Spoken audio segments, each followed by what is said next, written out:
Right. Okay, so inside here, I was hoping, yes, we got the directional aerial. Do you have a directional on your last one? No. No. So what you've got there, as it suggests, you can direct it to whichever way, which is to pick a better signal up. So loosen that off. You can spin it around, lift it up. Before you do that, have a look, see where everybody else is pointing theirs. Should be an info note here somewhere. So this, if you can see that there, that's whatever it says there. Can't see what it says from here. It's the direction of travel, so usually that's the front of it. So you can turn it around, lock it off. If you want to, you can change the angle of it as well on the top of it by using that. And if you have a look, I'll turn it that way again. You can see that there. The indicator then turns red to say it's obviously V for vertical. Okay, just make sure it's in the green before you bring it back down, obviously for travelling. If you do need to do that, if it needs tipping up, just have a look. See if everybody else has tipped it up, the likelihood that's going to be your best signal or best chance of a signal. And just bring that down and then lock it off. Okay, you've got the amplifier there, which probably has an amplifier of some kind in your. Yeah, so make sure that's on. Okay, right. Just trying to think if there's anything else. Light switches, which there are plenty of. I'm just switch that up on main light. I think there's one. Is that on? I'm just trying to see now. Yeah, that's lights on. So you've got light switches above the lockers. You've got light switches here. So it's a rocker switch. There, you've also got down there a floor light. You can see that? Floor light down there. So you don't need to switch all the lights on if someone's getting out. Obviously, obviously it's okay, you're sleeping in this bed. If you're in that one, you've got to switch across to light it up. With your spotlights, individually switched, and you can actually dim them manually from the back of them as well. Bathroom, I say there shouldn't be too much different in there. Light switches are there. You've got a travel catch for your shower door. So obviously it's locked open. To operate, just pull back and turn, and then obviously you can use your shower. And just pop that back in if you want it, just for travel. Okay. Yep. Right, inside your wardrobe. Obviously a bit compact in it. Excuse me. Right, inside here, you'll see the expansion tank for your heating system. Yep. So that's on a separate fluid that's being pumped around your van. It's an antifreeze mix. Okay, so obviously you don't have to drain that for winter, so you can stay in the van all the time. If you need to top it up, if I can just get past here, to top it up, just remove that, unscrew that.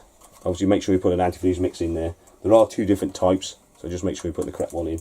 You can get ready mixed from the shop if you want to. If you can see that there's a minimum, maximum mark, make sure it's a finger width above the minimum mark before you start. Okay, when it's cold. It will expand up into the tank as it warms up. Okay. And don't overfill it. If it overfills it, that's the breather pipe there.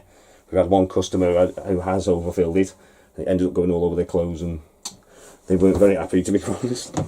But yeah, just be careful of that. So don't fill it all the way to the maximum mark. As long as it's normally or above the maximum mark, I should say. Okay, when it warms up, you can know expand there. Water-wise, I'm going to take the water switch now. So to operate your water exactly the same. Okay, yeah, it's just a little rocker switch there. You see that? So, yeah. So what? To get your water purged out, it comes out with a bit of pressure every now and again. I'm sure we'll sputter again in a minute because I took the pipe out before. There we go. So just splash around a bit. It's got a decent pump on these things as well. So you'd be exactly the same as what you would have done the last time. So open it up, get all the air out of the system on the cold side, operate on then on the hot side to fill your hot water tank. Okay. If you've got some hot water, I'll be doing a little bit. Yeah, I don't want to stick the finger on that, but warm it up. Okay. And the tanks, where's the? Yeah, the hot water tank's in that corner there. Yeah, okay. All right. So how do we fill that? To fill your hot water tank is just opening up your hot water. Once the oil's in the. Yeah. So yeah, fill your Aquarol, put your pipe in. Open up. I always open up to the cold side first. The reason why I do that is because that curly pipe. If I'm operating on the hot side and the tank was empty, it takes a while. It takes a couple of minutes for even water to start coming through. If it's just drawing air, you could be there for ages waiting for it to come through. So start on the cold side because it's going direct to the tap then. And you know you've got cold water running then. Then turn it across to the hot. Open the hot side, and that'll get the air out of the hot water tank. So it takes a couple of minutes or so. If it's struggling to get out, it's getting a bit of an airlock. If it's pressurised, get a bit of air like that. If it's just air coming out, just shut it for a while, hear the pump continue running, it's increasing the pressure in it then release it slowly and it'll push more air out. Okay, because sometimes it has that, and I've been here for ages trying to get the air out of it. Just close the tap for a bit, the pump increases the pressure in the system, and then just release it slowly, because if you open it fully, it'll just go poof, big explosion of air coming out and a bit of water. Okay? Okay. Right, so what you've got there, obviously, is your manual. That's for the Swift command. Okay, so there's plenty of reading, and there's even more reading in here if you want to read any of all that as well, because obviously they all come with individual books for everything else. All the gear, yeah. That's it. Okay. Right. Happy with that bit? Obviously, we've still got the motor movie to do, but do you think you've got enough information yet, or is it? There's a lot. Yeah, People think, oh, it's only a caravan. It's going to take me weeks to Yeah. digest all this. But if you've got it at home, you can set it up, get it set up, and play with things. If you're having any trouble, or you can't remember or anything like that, I'll try and get this on as soon as I can. It might take a few days for me to upload it. That's fine. Yeah, but obviously, even if you're on site, we're here 7 days a week. I'm not here 7 days a week, but there's someone here 7 days a week. If you're having any trouble, can't remember, that's something's not happening right. Obviously, give us a call. It might just be you pressed the wrong button. You shouldn't damage anything. Like your last boiler, if you switch the electric on and you had no water in it, it would damage it. This one doesn't. This is a totally different it used system. to shut down for half an hour. Yeah, it will shut off, or it could damage the element in the end. Yeah. In the end, this doesn't. I did it once. Yeah, this you can have the heating on. I put the heating on with that. Yeah, I did. Without filling the tank. Yeah, I did it. And it shut down for half an hour. Yeah. Tripped for half an hour. It does. Yeah. You're lucky to, if you do it too many times, you end up blowing the element.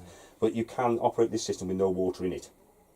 So you can have the heating running with no water in that. So if, say you've got it at home in overwinter, like myself, I like to air it out every now and again. So I get the heating running, open all the lockers to air it out. So you don't need to have water in it. Obviously you've got the circulation system that's got this system in it, but that's got antifreeze, so that won't freeze. But obviously the hot water tank, you don't need water in there if you want just to warm the van up. Okay. Alright. Another thing I'll just show you on this. At the moment, obviously remember the heating system goes off if I've set it on here. Okay? If you get into your van, you forgot you've set that, and you want to control this here, you come in, switch the heat, oh, it's gone off. It goes straight off. Okay? You think you're switching it on, it should go straight off. Because we're trying to control it from here, if you remember, it won't operate on there. So if you want to control it on there, if we go back to heating settings, press on that button there, see it's on time at the moment, or app. If you want to control it from there, make sure that says manual. Okay. Alright, I'll leave it on manual for now. Okay? Okay. And that little clock goes. So if that little clock is on there, that means it's app operated or command operated. Now that one should start up now. So if it's switching straight back off again, the reason is you've got it switched over here. Okay. Alright? Good. Right, so after all that, just got the little test that Jack might not have told you about. Did he tell you about the test? The active test? No, to see if you've been listening. Now, all it is just confirmation of hopefully that you've taken some of the information in, or you already know it. So how to hitch your caravan up and things like that. Obviously, we can go through that if you want to when we connect up anyway. But all it is explanation of how things work. So, Chris Etchin, are you happy what that means? So on each window you got the chassis number. All right. Yeah. Okay. On your van you probably had the little tiny dots, which are really nearly impossible to read.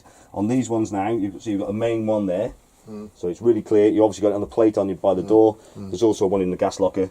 So that's what Chris is. Are you aware that obviously the caravan is registered with Chris to say you are the owner, the same as a car and D really. Okay, but obviously the caravan version. So what I want you to do now is tick through all of these. Make sure you're happy that I've explained it. So how to empty your toilet. If you're happy, you know how to empty your toilet. Tick it. If there's certain things that don't apply, obviously just put a cross. Read through all these, ticking them. I need you to sign there. That's to do with the wheel nuts. I'm going to check them in a second. That's just obviously just to confirm that obviously you need to check regularly. You obviously don't want wheels coming off. Tick through all of these. Tick through all of them. Read and print and sign there. Issue page. If you're not happy with anything, you're not happy how clean it is, any extra that should have been fitted or supplied, or any services, or service issues, sorry. So if there's something like a door hanging off or anything like that, point it out to yourself. We'll try and get it sorted before you go. Otherwise, we'll obviously get things replaced or whatever. Okay? But don't worry, if you don't spot anything now, because what we've got, apart from a blank page and another tree gone somewhere, we book you each snagging appointment. Okay? So it's roughly 30 days from now, which is ever convenient for yourselves. It doesn't have to be exactly 30 days. So when we go back to Jack, we go to service, book you a date. Okay, hopefully you're going to be using it in the next 30 days. Hoping. Yeah? Yeah. Yeah. End of August. Was Yeah. It? No, So- no, Richard. Alan and Avon. No, we're not doing that. Oh, Oh. I didn't know that. You haven't told me that. Yeah. Oh, so we'll cancel the trip already. No, Right. We did say it's too All right. much. All right, no worries. So, if obviously you're not going to be using it until after that 30 days, obviously we can move that date a bit further if you want to. Okay. The only reason the reason it's there for is if you have any issues that you're not happy with, obviously we've got an appointment there already for you Yeah. to bring it in. Okay. Okay. If you've got no issues, you can just cancel that. You don't obviously have to bring it in. If you're having any problems, like serious problems, like the boiler's not working, whatever, obviously you need to get it in earlier. Then that, obviously that's different. But if there's just little things that you think, oh, you know, I don't know, say there's a little something on the blind or something like that that's not working correctly, you bring it back in on that date and get things sorted. As I said, if no issues, you can just cancel it. Obviously, you've still got the warranty, so there's no worry there anyway. Okay. So have a look through that now. Have a look round your van. I'm just going to go outside. I'm going to go and get your pigtail. I'm going to check your wheel nuts and get ready to manoeuvre with the motor. If you just pull that handle at the front, that's it. Pull that all the way, that drops down. That's it. Okay. Great. You can have a rest now. Should I turn this off now? Yeah, for if a you want to while? turn that off now. Yeah, so just press Press that it. button there. That's it.